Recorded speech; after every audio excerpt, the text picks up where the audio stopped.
Hello, welcome to the Live the Health You Want podcast. I'm Stephanie Shorr, and I'm beyond thrilled to have Dr. Bill Long with me here tonight.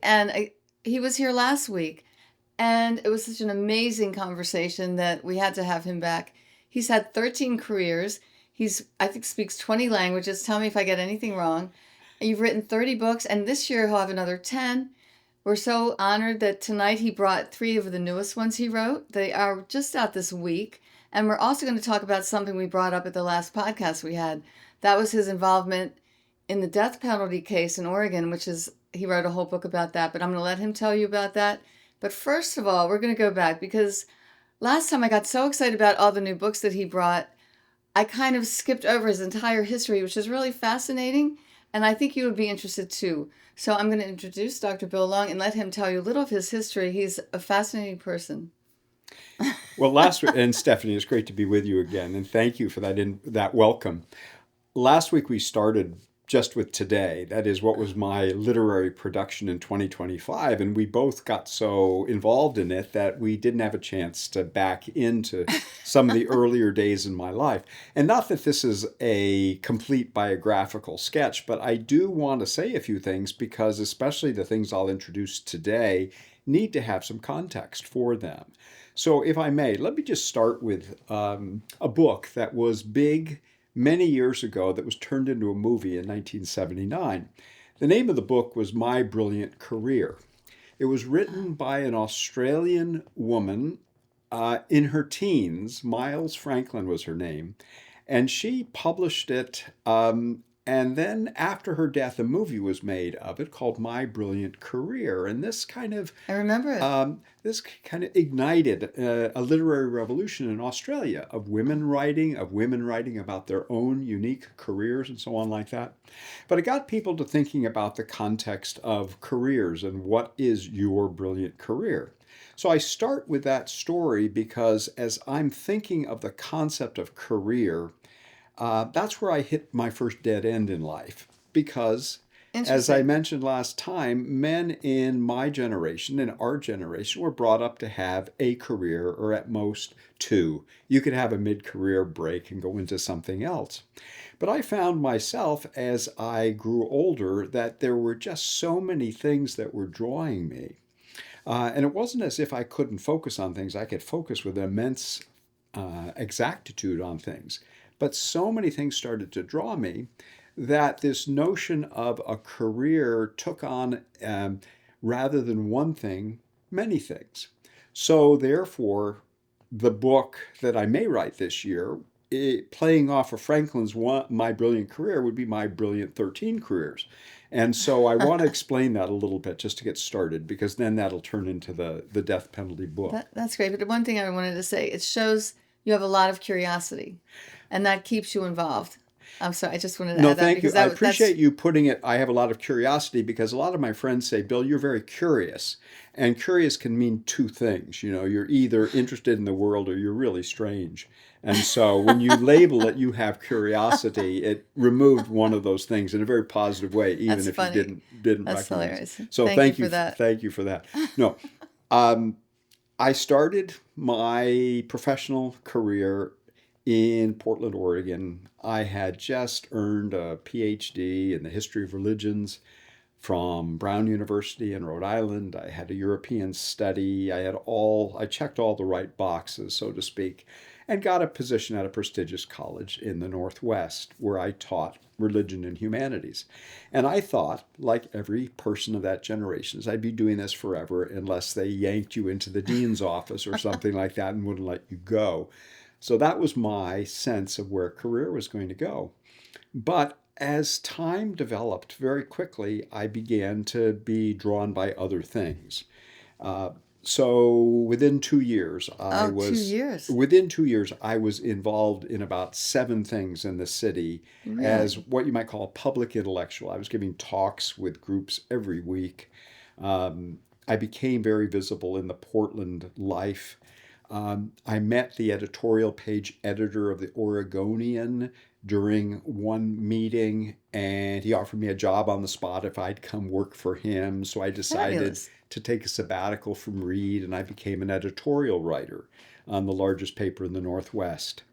And then after that was over, I decided, oh, I'll run for office because I always had a political interest. So I ran for the board of directors of Portland Community College, the largest community college in the Northwest, and I won the position. There are 5 people. I went for it really strong, won that position. So within about the first 4 years of my time in Portland, I, who had cut my teeth on the history of religions, was now in public debates, in the political sphere, writing for editorials for newspapers. And that then started to become the tone of my early career. Just a lot of things. Very interesting. Well, And fast forward about a dozen years, I moved to the Midwest actually in 1990. I actually wanted some quiet time, so I moved to Kansas. My friends were telling me that's a career-ending move, but in any case, I went there for 6 years to become a professor of history, of all things, at another college. But it was during that time that I began to do some international travel, and my interests grew yet more. Then in 1996, I decided to go to law school. So perhaps not the most wise thing in the world. I have kids 14 and 9, and to take yourself out of the family economy for 3 years when they're 14 and 9 was not something that was advised. what drew you to that profession at that time? Law at that Yeah, time, because I it had something had to happen to make you all of a sudden want to pivot like that. That's a big pivot. yes, it was. Teaching at a school, teaching history and government, and then going into law was a pretty big pivot. I think it goes back to my earlier days where I was fascinated by the work of the Supreme Court and legal institutions, but then I just got drawn to other things, the study of religion. So in 1996, the family packed up again. We moved to the Northwest, and I started law school. That went well. I did well. And I got bored at that too. And so by the end of the 3rd year, which is when law school was ending, instead of sitting around and partying with friends, I decided to write a book Oh, really? because Okay. that's what I was trained to do and I knew how to do. So that started my interest in writing a book on law. I went to law school, this new life. What was it going to be? I didn't know. And then I decided to pick a subject that was kind of compelling at the time in the mid 90s. There was a huge public debate on a subject that almost everybody has an opinion on, and that's called the death penalty, and whether it is legit, under which circumstances, who we should, who we shouldn't, and whether we should do it at all. And I, who didn't have any firm answers to that question, decided I would start to research that question. And you had a lot of religious training too. You had religious training and law training. That's a fabulous combination to address this topic, I think. So I had religious and legal training, and it's interesting that when I made the argument, I'll show you the book in a second, when I made the ultimate argument in the book, I based it not on religion, not on law, but on economics.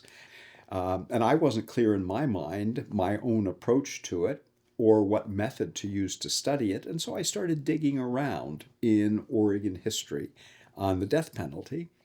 And I discovered nobody had done anything on it. Well, they had written an article here or there about a particular case. They had done a historical study of one aspect of it, but nobody had put together the story of the Oregon death penalty. So that became my challenge and interest my last semester of law school. I still went to my classes barely, but I began to focus on this subject of the history of the Oregon death penalty. And then at the end of law school, it didn't get published for another year or so after, I came out with a book, which I brought along with me, if I may pull it out now. I would love that. So while Yeah. you were at your last semester of law school, so you had access to the law library, so you really could research this. So I had That not had to be just, very I was in convenient. Salem, Oregon, so I had access to the law library. I had Yeah. access to the state archives. Oh, And what was interesting about that is I went in and listened to legislative debates on really? tape Oh, that's regarding fascinating. when certain laws were passed relating to the death penalty. I was able to interview the judges and the attorneys at the State Department of Justice who would argue the cases. Wait a minute, you interviewed them? Oh, yeah. You like contacted them and interviewed them. So That's fascinating. what I realized when I was looking at the book, again, in preparation for this, my first 2 pages here are all the people I'm thanking Oh, you're kidding. Oh, with that's whom amazing. I talked who have specialized knowledge about the Oregon death penalty. So that's really a treasury of information. I hope so. What I did, so I spent my time in the archives digging deeply, going back to the 1860s, tracing all the cases and interesting stories, and I'll tell one or two. But then I also brought it up to the current day by interviewing attorneys on both sides, both prosecuting and defending, the judges who made decisions, and then the archives of legislative debates when certain laws were being passed or refined or something like that. So what this is really a book of original research coming out of the documents or the tapes themselves regarding people who shaped the death penalty. And what I wanted to do, Steph, is to put this in the context of a book and a narrative that flowed so that when you read it, you think, oh, well, this is the way that everybody knows it. Well, nobody did. Nobody helped. I wanted to pull it together so it was a story that flowed neatly. So therefore, part of it is a history lesson of getting us to the current day. Part of it is a legal issue, like how does the procedure of the death penalty case work from the moment of arrest to the moment of execution, if that's the way it goes. And then I talked about current problems with the death penalty. So it became a book of, and I want to show you a couple pictures from it. So it became a book that won an award, but it was finished during my law school days and then published a couple of years later when I was in the law firm. That's fascinating. So one of the things that people don't know about the death penalty, it was at one time a fairly public phenomenon. And here, let me tell you what I mean by that. At one time, the death penalty was something that was performed in the counties rather than in a central location. So, for example, in Multnomah County, the largest in Oregon, it was performed at the county courthouse. And what I have here in the book, I have a picture of the old courthouse, and then I have 2 tickets to an execution. Tickets? In other words, in those tickets? days, they gave you a ticket, and I could actually read you what it said because it was an invitation to an execution. And they handed them out? Well, you had to be a special guest in order to get in because it was a palisaded, or they built a stockade almost around. So by invitation only? It was an invitation only execution. Oh, really? And so what I have in the book are the photos of 2 invitations. And I put in the first one because it's really interesting because it's the only one in Oregon. We executed, it wasn't the only African American we executed, but under his name it has the word colored, which is really interesting that they would so designate a person that way. Yes. And then I also... What year was that one? That was 1903. Wow. And then the other invitation I have was to the only execution of a lawyer in Oregon history.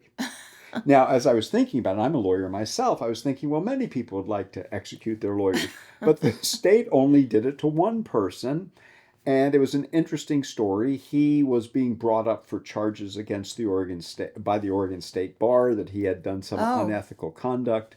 They brought charges against him. He didn't like that. He got drunk and he killed the guy who brought the charges against him. So that was another attorney? Excuse me, so another prosecuting attorney. Killed an attorney. So he eventually got it, and about 5 years later, he was executed in Salem in 1909. In Salem? Yes, in this town.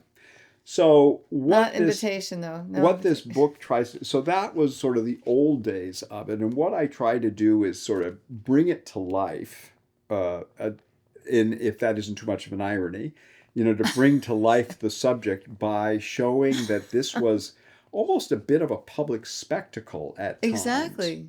You get an invitation to it. It was a male-only event. Male-only? Yes, women could not come in and witness it.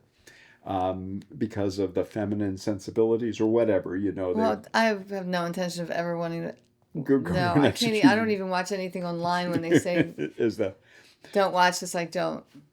so? What I do first in the history section is I go through and show how it was practiced in Oregon for years. You introduce some of the characters, some of the crooks, some of the other people, and some of the ebb and flow of abolition and reinstatement of the death penalty. Oh, reinstate. It was. So the Oh, death penalty in Oregon was abolished. In oh, the 19 teens, it was called the progressive movement in American history. interesting. Okay.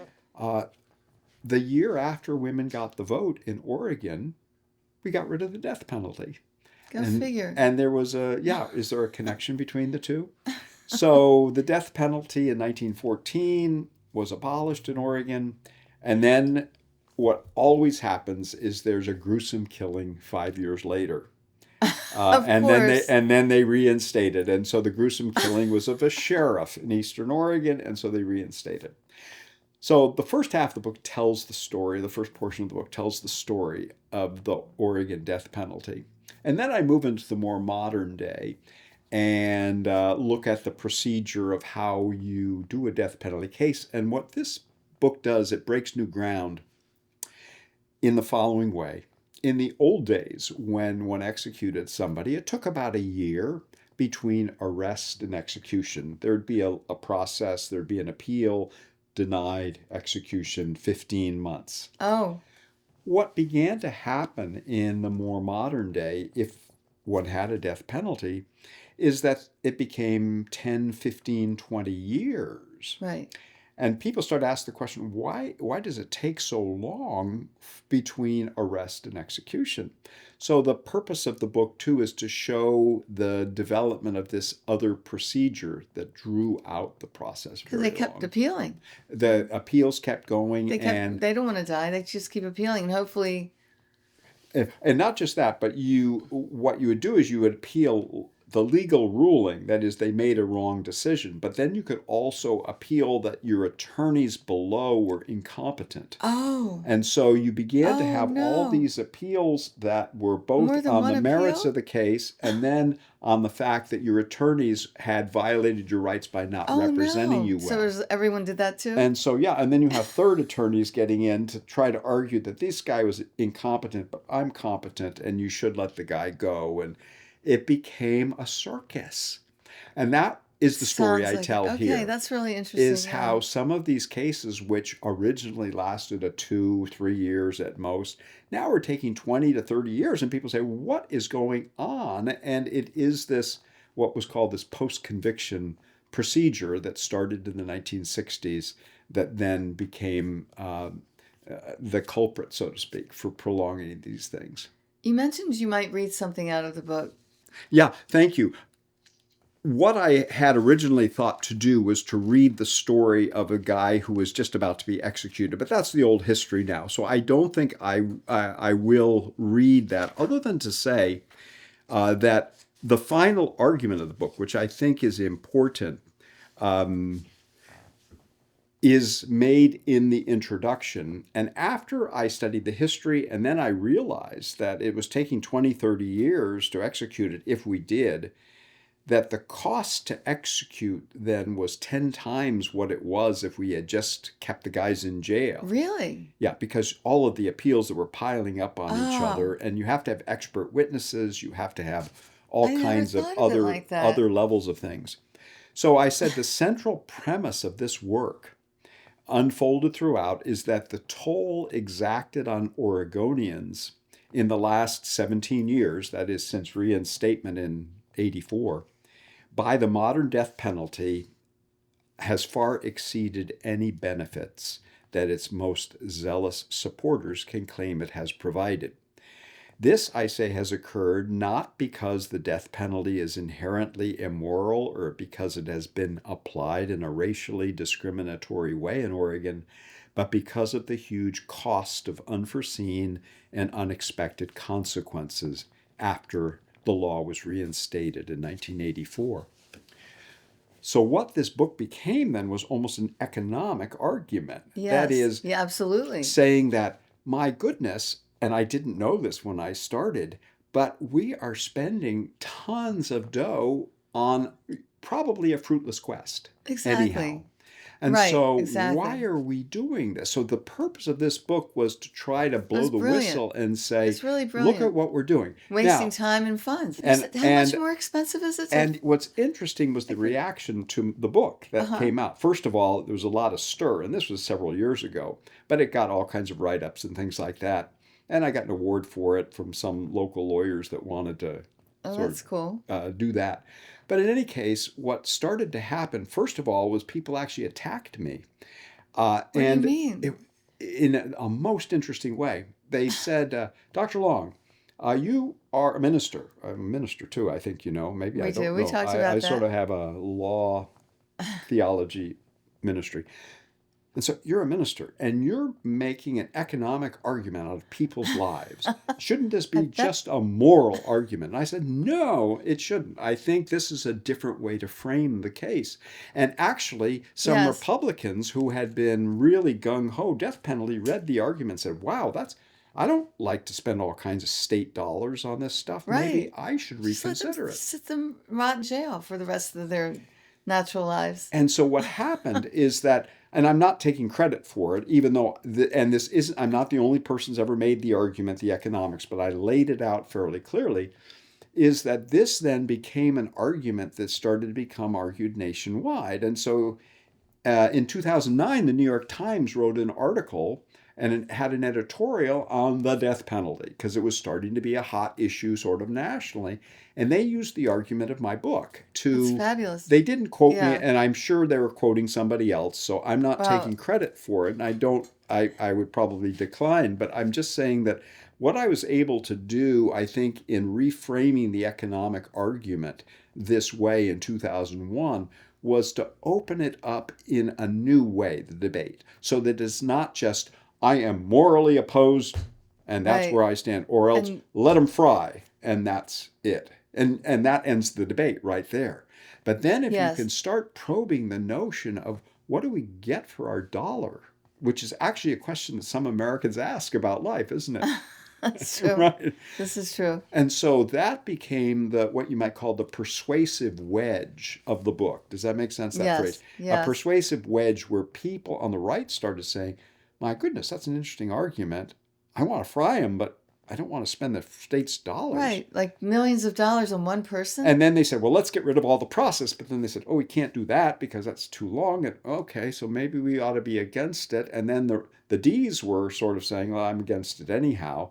And so there's a lot of ferment in the next several years in Oregon. And eventually the death penalty, we haven't voted it out, but basically, or it's still on the books, but all the people have been removed from death row through the Oh, governor's action. really?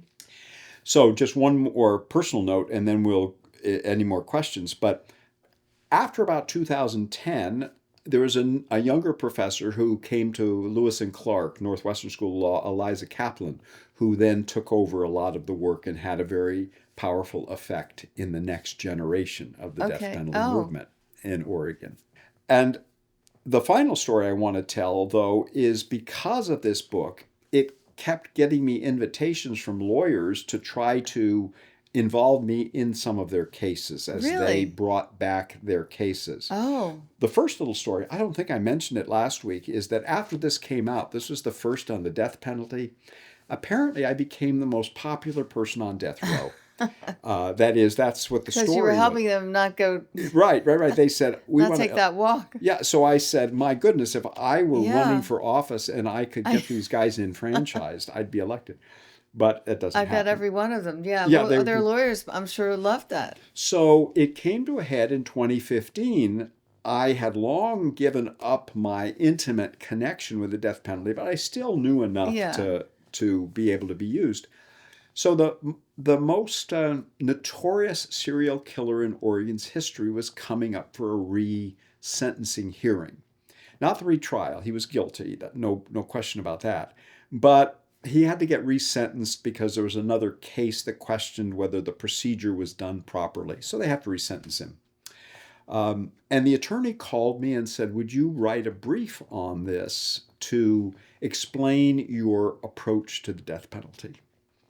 And indeed, I did. I did this economic argument, and then they called Uh-huh. me in as an expert Oh, witness on this case of Dayton Leroy Rogers in Clackamas County Court, Circuit Court. Maybe it was 2015 or 2016. I don't remember the year.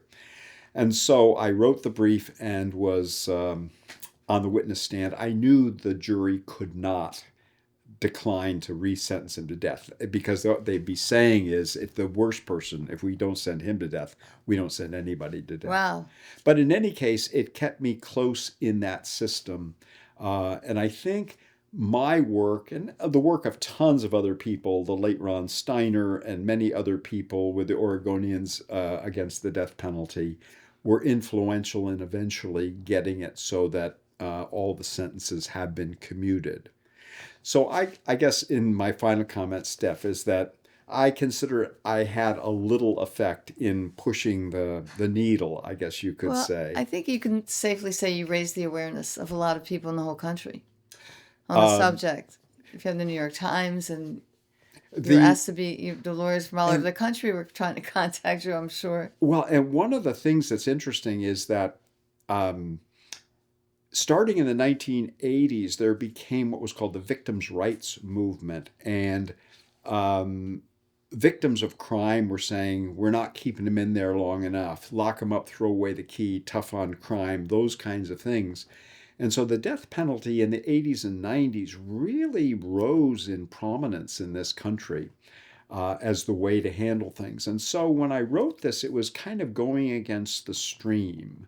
And Right. then Oh, okay. and that's an interesting lesson in life I've learned, and is one that I'd like to share with others who are thinking of entering into something. Don't be afraid to enter into the argument if it's the unpopular position, if you're committed to it, if you think you've got a Absolutely. good argument, because it may change within 10 years and you may have a voice in affecting that change. Well, that's a good lesson. I thank you for that. And thank you for asking me about this, because in a way I look at this as just a really important part of my life, but it's one of those things that I did, I engaged myself in, I wrote a big book on it, and then it's kind of gone. In other words, I'm not involved in it anymore. But you still can talk so well about it and impart so much wisdom. Bill, thank you so much for sharing so much of your wisdom and your insights from that incredible book about the death penalty. And now I'd like to segue into the future, which is now. And these three books that just came out this month, this week, it's only 2026. We're still in January, and you had three books come out already. You were Yes. here last week with us. You had 10 books last year. But now we're going to talk about your three newest books. They're all about idioms, you said? Yeah, let me. I would love you to talk about that. Well, thank you, Stephanie. And as you recall, we talked on the other podcast about my 2025 literary production. And I started with an analogy that I'd like to start with now. And that is, people say, well, how is it that you publish so much in one year? And I said, well, some of it has been stored up, but I use the agricultural metaphor and try to use that in life. And that is, the agricultural metaphor is, you spend a good deal of your time preparing soil, buying fertilizer, throwing it on the soil, putting the seed in, realizing where a good crop might grow, seeing it grow, realizing that the deer have come in and eaten it. And a lot of your life is just trying to get the crop going. But then when you've learned how to grow a crop, it actually ripens and the head turns golden and it looks beautiful. And then the harvest comes. And when harvest comes, there's a different feeling on the farm. And I lived in Kansas for 6 years. I was a professor there on the plains. I have some wonderful memories from those days. But there is a different feel in the air when you know that harvest is going on. There's an excitement, there's a sense that who we are as farmers is coming to fruition. We're going to feed the world in a way, and we do. So there's this sense of confidence, of ability, of satisfaction, of it all coming together. So using that as a base metaphor for life and not Right. simply That's perfect. for the Absolutely. agriculture Yes. is that I think that's a way a lot of our lives are is we spend a lot of time just preparing soil, and when we Hopefully, do we're preparing it. we Some people yes, aren't preparing anything. and we don't, and Sorry, I often couldn't even those resist. who are preparing at best, there's nothing to show for it because it's Okay. just bare field. Ah, So often we have to go through most of our life without visible results or much visible results of what we're doing. I just watched a movie not long ago, the new movie Hamnet, which is about William Shakespeare's life and the writing of Hamlet. And basically, his family didn't disown him, but basically said, "You're worthless. Come on. All you want to do is sit and think and write. Now, come on. What use can that be?" So there is this sense of it taking a while for things to mature. got it. So Yes. that's the point. And now is my time. Last year, 10 books, and we talked about them. And this year, 3 already. So let me tell you a little bit about the project in general, then show them to you. I'd love that. Is that Thank a you. good way of Yes. doing it? All right. Well, about just before the pandemic, I ate dinner with friends. And one of the people at the table, there were 5 of us, is an English as second language teacher. And she said to me, "Bill, you know, the most difficult thing for foreign language learners of English is to pick up on our idioms or our special ways of saying things." And she said, "Would you happen to have a little time to maybe write me 25 of them and with a one sentence definition, and I could then introduce them to my students, and we'd all be grateful to you for doing that." So I said, "Okay, Donna." I said, "All right, I'll do it." This You're was, the perfect person to ask that of because well, you love words. that's right. And so Oh, she had to know that. what I didn't know at the time is she asked me for something for 25, and then this was the week before the pandemic was declared. So America, if you recall, in It was March a very 2020 scary time. was a scary time. It was one where people all of a sudden were turning inward that were formerly outward looking. We were in confusing time. And actually, for me, it was, wow, I have all this time now. So I started to make a list of some idioms for Donna, and I thought I'd come out with 25, but I kept finding more and more and more, and pretty soon I had 400. I just kept, 400? yeah, 400, 400? 400? 400, or even more. Oh, And then I God. said to myself, well, I could easily find a definition of each, you just look it up. But 400. but being the person I am, I'm not just a lawyer or a student of sacred texts or a linguist, but I'm also a historian. I taught history. And so I said, I've got to not only find these things, but tell you the stories of each one of these things. That's fabulous. Because each of them has its own story to tell of how it came from the beginning to its current expression today. And so I said to myself, this is going to take a while, to do these kinds of things. But I said, we got a pandemic and nobody else is doing anything, so I might as well buckle down to work. I had a subscription to various sources that gave me historical information on words. I had access Nice. to dictionaries. I had my own historical sense, so I had a feeling for things. And then I began to start my work. So now it's almost 6 years later. And instead of Oh, having a list of 400, even 400 uh-huh. idioms that I just have on and staple them together, on 3 pages, I have 3 You have volumes, 3 volumes of them. Oh, 3 tell thick, us the name. Oh, thick the names are volumes. wonderful. And so what I did is I entitled each of the 3 volumes with the idiom that starts the book. Perfect. So in each of these 3, I have 145, making up 435 idioms, actually. And I start each volume by telling the story of a very powerful idiom. So let me tell you the titles of the 3, Okay. and then read you, if I I would may, love an that. excerpt Pick me out to one of your describe them. favorites. So the first volume is called Don't Steal My Thunder. Love it. And we've said that before. You're stealing my thunder, or don't steal his thunder, or something like that. All right, so I introduce that. I'll introduce all 3 and then come back to the first book. Then there was an idiom that came to mind. It was one that my mother used to use in talking to me when I was causing a ruckus, which I often did as a boy. She would say, "Do you want me to read you the Riot Act?" Oh, that's a good one. Read you the Riot Act. So the second volume is called Read Them the Riot Act. And that's on a the great picture cover. is Yes. a British official, you can tell, or a medieval type of official, standing over a crowd reading them a document. That's great. That's a great one. And then the third volume is a third idiom, and actually it comes from and I'll read it to you, but it comes from a very interesting time in our own culture. And the idiom is called a shrinking violet. Don't be a shrinking violet. And it comes out of the women's suffrage movement in 1915. Oh, how interesting. Where, and I'll get to the story perhaps, where one of the feminist authors actually attacks fellow women who are reluctant to support the movement by calling them shrinking it's violets. An insult. You just want to sit on the fence and be a little shrinking violet, dear. That kind of thing. That's a big insult. So what I do in these 3 volumes, Stephanie, is I pick 435 and I tell their stories.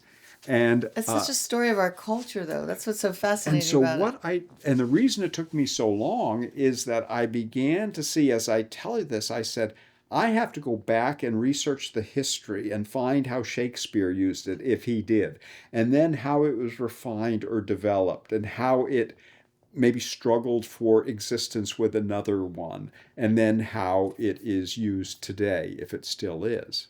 That makes sense. So if I may, let me read you of the story of Don't Steal My Thunder. See if you've heard this or see if you like this, but this is what I found. What I do is, first I say I define the thing, and then I give an example sentence, and then I give its history, and then I give a present use. So that's my method. Okay. So I says, steal my thunder, steal someone's thunder is to use the ideas or policies devised by another person for one's own advantage. One steals their thunder. Yes. Okay. Or I said more recently, to win praise for oneself by preempting someone else's attempt to impress. Quote, my lab partner stole my thunder when she claimed that she did all the work for the assignment, though I contributed a great deal. Okay, so that's do you see perfect. What I mean? Yes. Definition, perfect example. And then I say the humorous origin of this phrase is mentioned in the Oxford English Dictionary. Here's the story. A dramatist who has long been forgotten, name of John Dennis, who lived in the 18th century, invented the noise of thunder as a device to add a touch of drama to the performance of his plays. Oh, fabulous. So somebody had to invent these things. So he invented thunder. But the play in which he was to demonstrate his own device had a very short run, and he never got to use it. So here's the guy who invented the thunder, and he can't use his thunder. Well, his play closed almost immediately. He didn't get a chance to use it. Shortly thereafter, Dennis himself decided to attend a performance of Macbeth, one of Shakespeare's most famous plays. Absolutely. He was surprised that the director used his thunder in the opening scene of Macbeth. Wow. So he goes to the theater and he hears his thunder. He couldn't hear it in his own play, and now Shakespeare, as it were, is getting credit for it. Do you see what I mean? Right, right. Chagrined, he rose in the crowded theater and shouted, damn them! They will not let my play run, but they steal my thunder.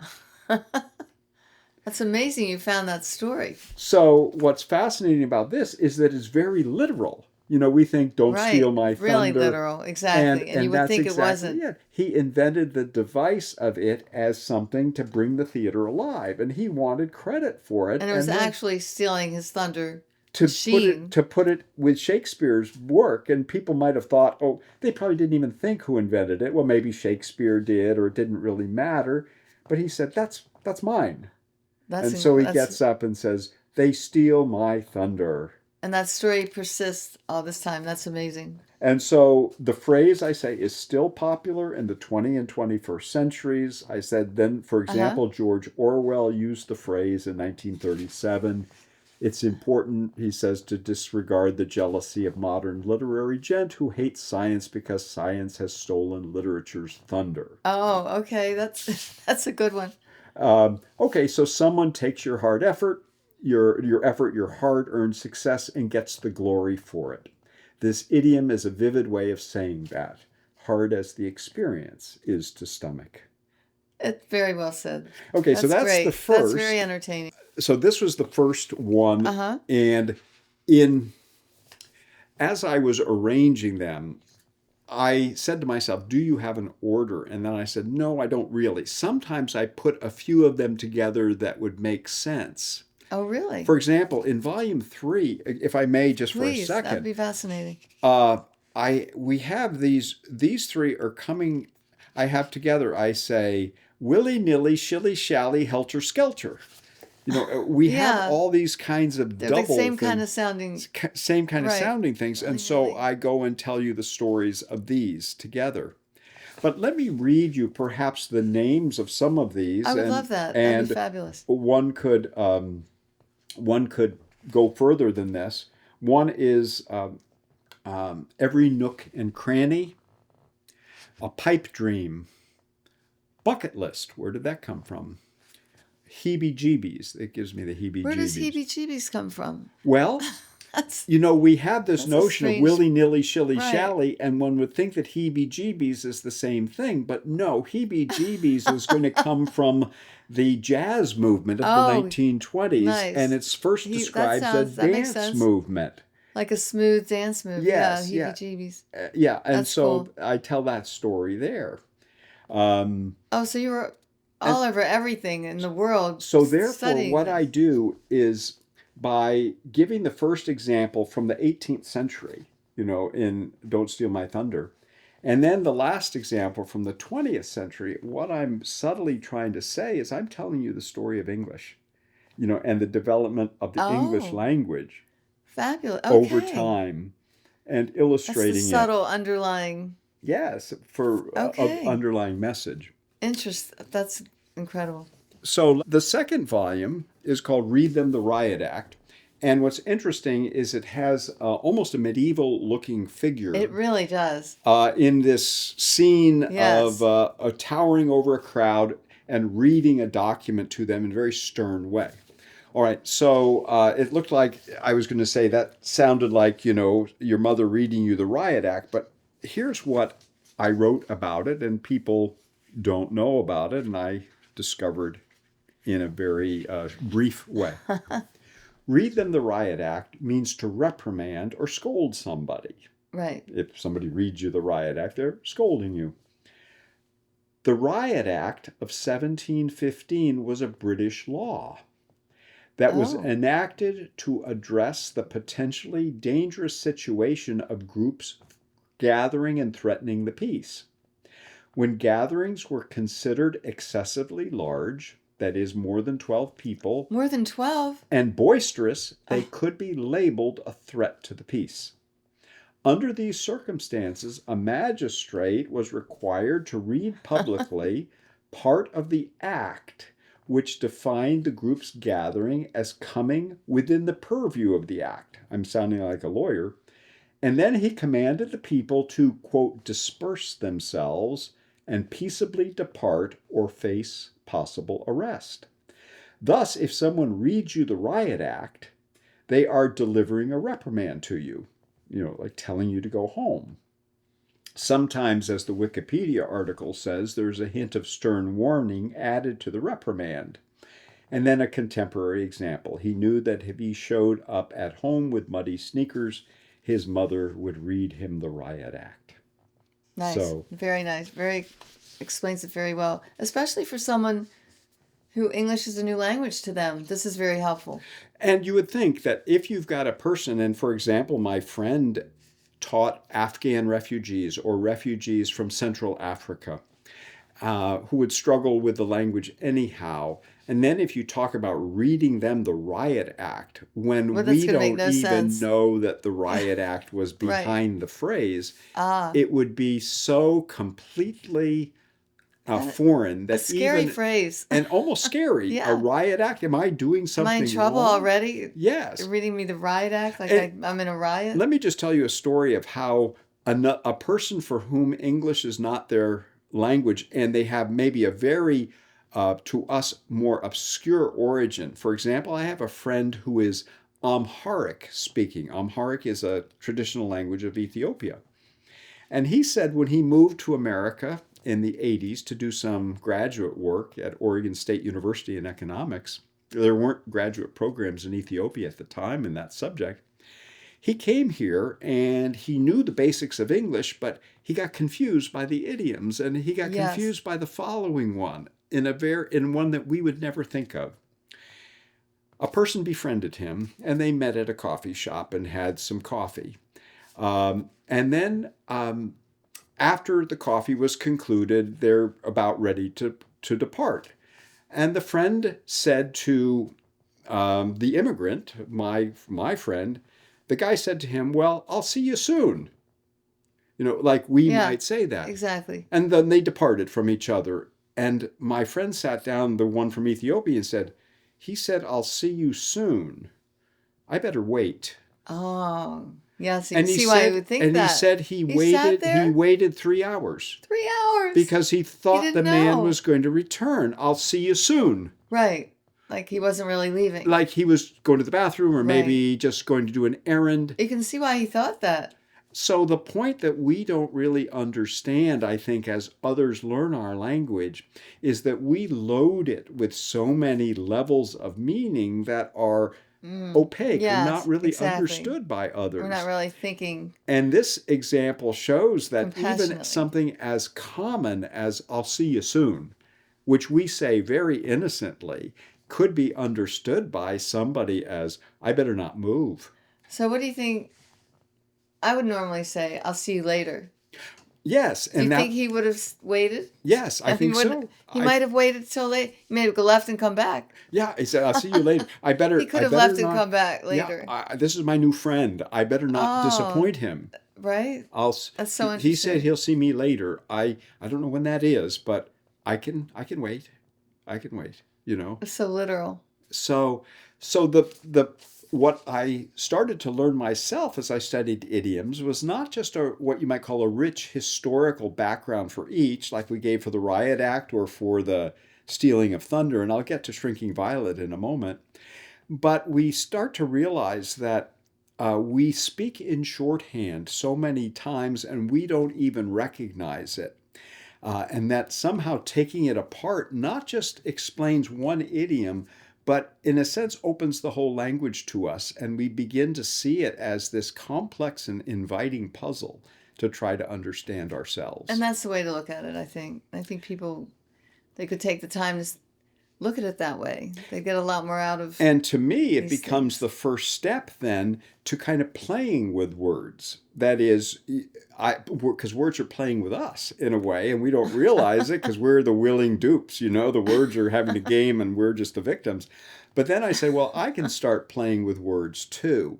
And so that'll be Oh. another book. Maybe I mentioned it in You're going to have your passing. own idioms? Yes, and so here. No, wait. Okay, You're going to so- have a book of your Bill idioms? Yes, I've already written it, but it's not yet been Billidioms? published. It could But be Billidioms. can I? Well, that's even a better title that I have, but let me tell you what it's entitled, may I? Please. So we have this word in English. We have a word like a proverb or an adage or a maxim or an aphorism. We have those words. We don't use them much. But I picked up on the word aphorism, which is a short or pithy statement of a truth, an aphorism. And so I invented the word. aphorism. I invented the word Billforism as Billforism. as aphorisms made up by Sounds Bill. like you owe money, though. Billforism. Yeah. Oh, well, Like a. maybe that's not Bill- a bad idea. Oh. You could No. monetize it. So what I am doing, what I have written, and it wasn't fully inspired by this kind of project, but it was an encouragement to kind of make up Aphorism. my own. Right. Make up my own as a way of saying, language can go two ways. You can play a game on me, but I can sort of play a game on language True. too. Excellent. Excellent. So what did you come up with? And so, whereas these are 435 in 3 long volumes, right? 145 in each. The name of that book, and I hope to have it out, this is in January, probably by May of this year, I hope. You've already been working on it? Yeah, it's almost done. Wait a minute. You already have a book full of things that Yes. like you're at Yeah, my your own, idioms. Yes, my Billforisms. And I'm getting used to it. And then what I've entitled it is, because there are 435 of these, I entitled it 435 Billforisms to sort of match what... You're going to have 435 Billforisms? Yes, I have 435 Billforisms. You already have them? Yes, I've come up with them.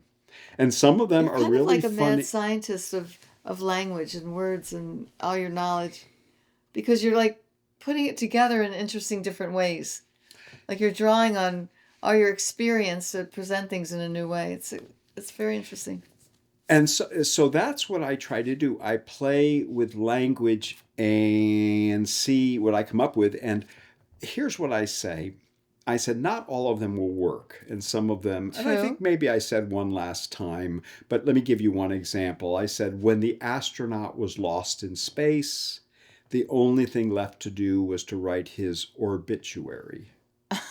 You couldn't resist that. Yeah, sort of playing on the orbit and orbit. Yeah, that's pretty good. So I play on words like that quite a bit. Is that one of them?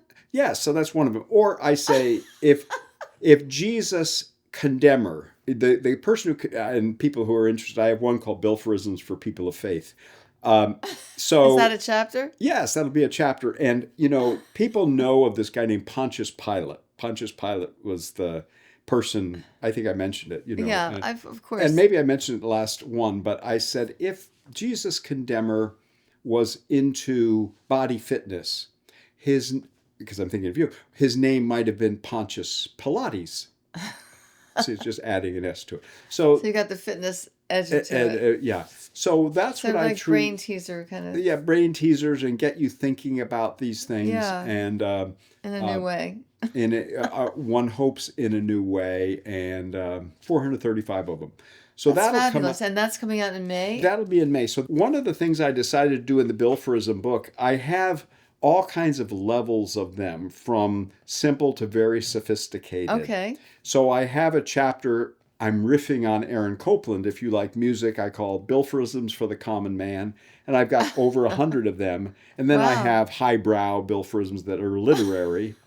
But I start with what I call 3 for kids. Okay. Because I figure, you got to start young. And they may be groaners because, you're an adult and you're not a kid anymore, but I came up with 3 for kids. Okay, perfect. If I can I'd try love to one. hear them. Absolutely. All right. So the first one, and I'm just thinking of speaking to an 8-year-old when I'm saying this. I says, what do you have when a cow runs over you?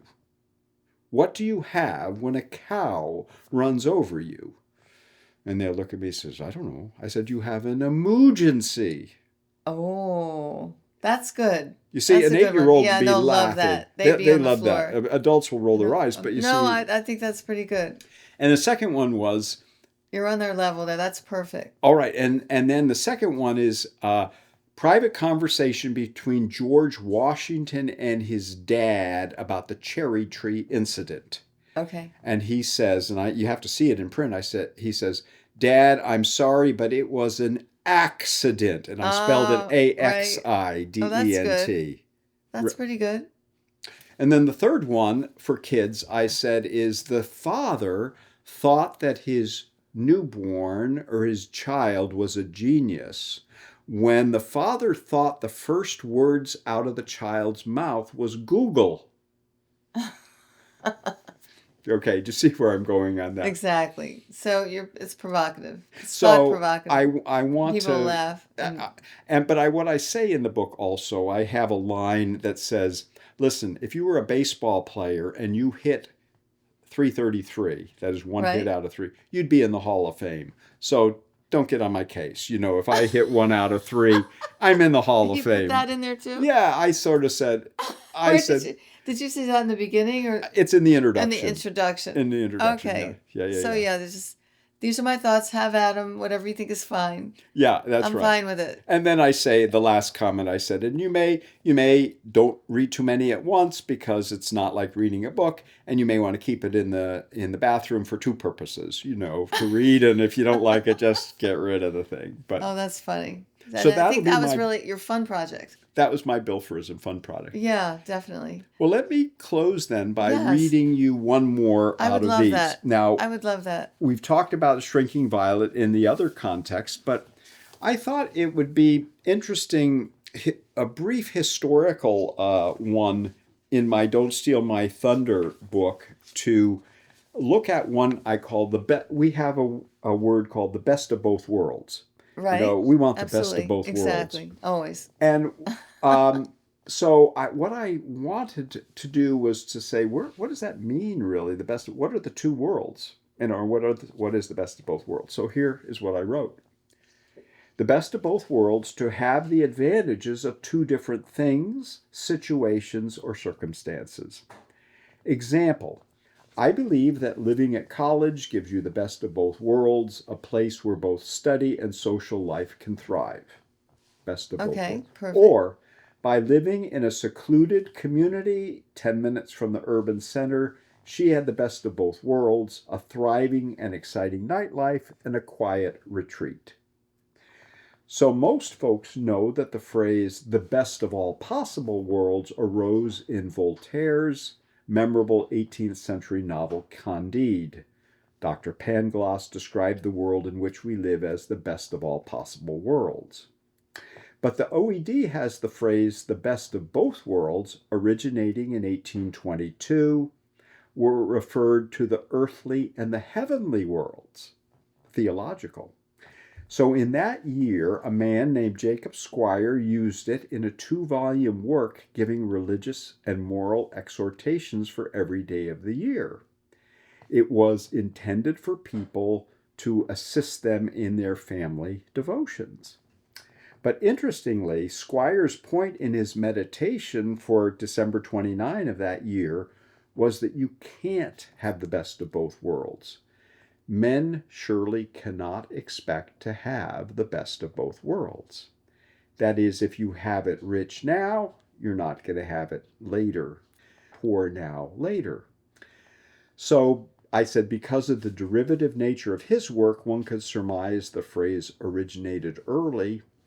What is interesting, however, is how the usage changed from something one couldn't expect to have, that is, abundance both here and the future life, to something one now expects to have in two aspects in this earthly life.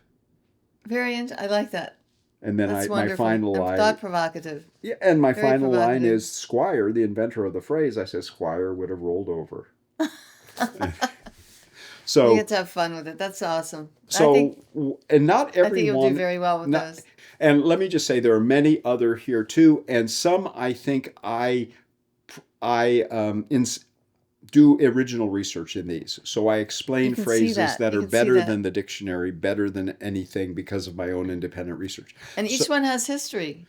That's what I try to do. Tell us, where can we? Are these books already on Amazon? So yes, they are. The three of them. Don't Steal My Thunder is Volume 1. Read Them the Riot Act, Volume 2, and A Shrinking Violet, Volume 3. Each of them approximately 250 pages, so they're long works, but you don't have to read them all at once, and they're all available on Amazon now. And is this book still available as well, or is that not available? I think my book called A Tortured History, The Story of Capital Punishment in Oregon, you can find it online, but I think you'd have a better time finding it in archaeological digs of ancient Troy.